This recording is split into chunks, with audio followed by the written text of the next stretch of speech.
बे समाव दङ उदालगुरि जिल्लानि सिङाव थानाय 19 नं धोनस्रि बियाबनि सिङाव थानाय बरनगाव प्राइमारियाव ओरैनो धोनस्रि बियाबाव गोबां लैहोर लैहोर सुबुंफोरा इउपिपिएल दोलोआव हाबनायखौ जों नुनो मोनदों। लोगोसेनो दायो बे समाव जोङो खाथियाव थांनो बियाबनि सिङाव थानाय बरनगाव प्राइमारिनि रिभिउ मिटिंआव जे दिनै जइनिं जादों बिथांमोना मा बुङो जों खोनासंनानै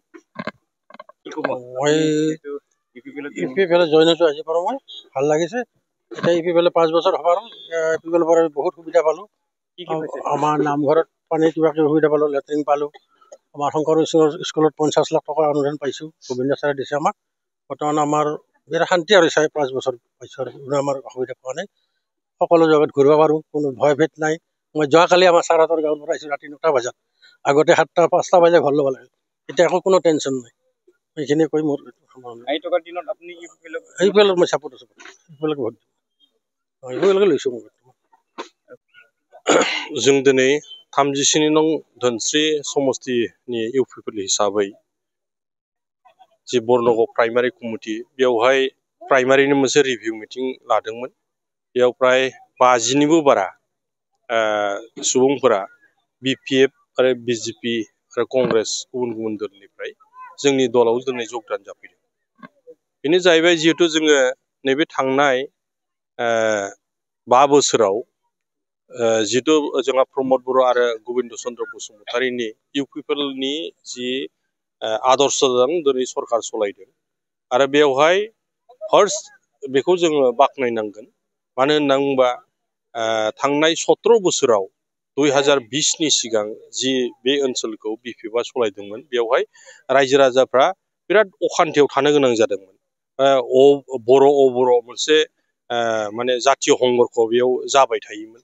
दा बेहाय नैबे 2020 मायथाइनि उनावहाय जेला माने बिटिआर सुक्ति जाबाय, लोगोसे प्रमद बर' आरो गोविन्द चन्द्र बसुमतारीनि दैदेननायाव इउपिपिएलनि सरकार जि सोलिबाय थादों बेवहाय सम्पुर्ण भाबे दिनै बे 5 बोसोराव शान्ति स्थापना जाबाय। बेयाव हारि माहारिफ्रा बयबो गाव गावनि अधिकारखौ लानानै बा सुबुं मोनथायखौ लानानै दिनै थांना थानो हादों। बेखौ दिनैहाय बुजिनो हादों बा मोनदांनो हादों। लोगोसेयै थांनाय 5 बोसोरनि गेजेराव जेरैबायदि दिनै प्रमद बर'आ दिनै खामानि मावदों बेक्तिगत खन्दआव दिनै अनसाय बिथांखि, गियान सोरां बिथांखि, सेल्फ हेल्प ग्रुपनो दिनैहाय बेवहाय राङारि अनसुंथाइ होनायजों लोगोसे दालां लामा दिनै बेवहाय बानायबाय जोंनि ओनसोलफ्राव।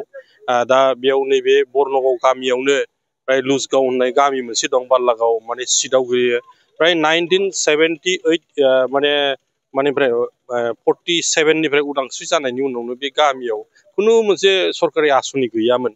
दा बे गामिखौ जोङो सरकार जानाय लोगो लोगो सेन्ट ग्रेभेल बानायना होबाय, सिसि ब्लक बानायना होबाय, दालां गैयामोन दालां बानायना होदों, कालभार गैयामोन कालभार बानायना होदों आरो गिर्जायाव बेबायदिनो माने कमिउनिटि टयलेटफोर बानायना होबाय।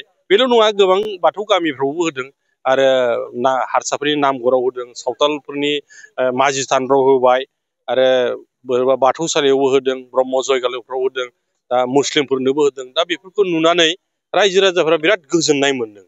दा गोजोननाय मोननानै बिथांमोना इउपिपिएल हानजायानो बिराद मोजां मावदों। ओंखायनो नेक्स्ट टाइम आरो बे इउपिपिएल सरकारखौनो लाबोफिननांगौ, प्रमद बर'नि दैदेननायाव लाबोफिननांगौ होननानै दिनै दले बले बयबो जगदान जादों। माने आसाम गभर्नमेन्टनिफ्राय जों मोनसे नटिस मोननो हादों आरो बेनो जाहैबाय थांनाय 2020 मायथाइनि बिटिआर सुक्तिनि उनावहाय जोंहा बिटिसिनि बाहेरायाव थानाय जेसेबांखिनि सानजाहा बर' गामि दं, गहपुरसिमहालागै सनितपुर बिश्वनाथसिमहालागै जेसेबां बर' गामि दं बेखौ दाजाबदेरनांगौ आरो लोगोसेयै आरो 20 समस्ति बारायनांगौ होननानै जोंहा दफायावनो जिहेतु लिरखानाय दङ बे बिटिआर सुक्तिनि दफायावनो।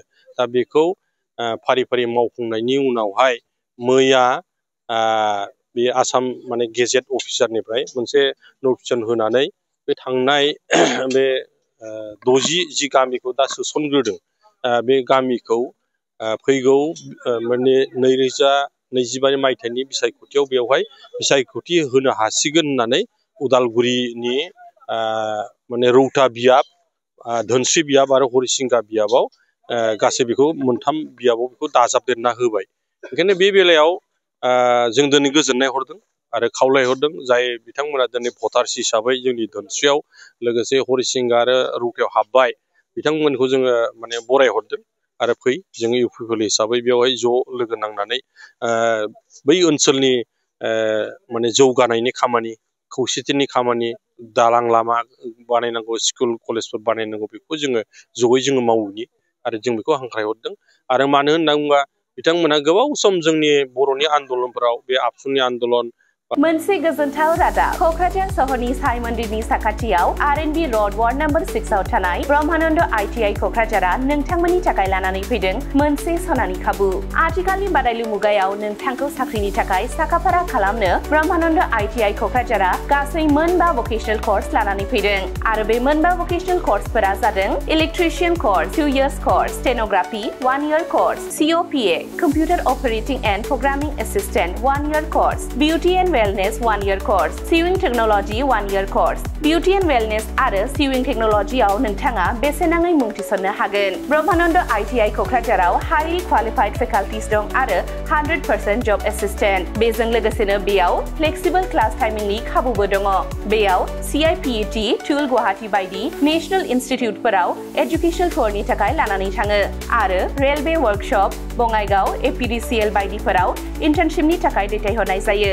आबुङै मिथिनो थाखाय ब्रह्मानन्द आइ.टि.आइ. क'क्राझाराव थांनानै एबा 9101325849 एबा 8638683243 मबाइल नाम्बाराव कल खालामनानै सोलाद लानो हागोन।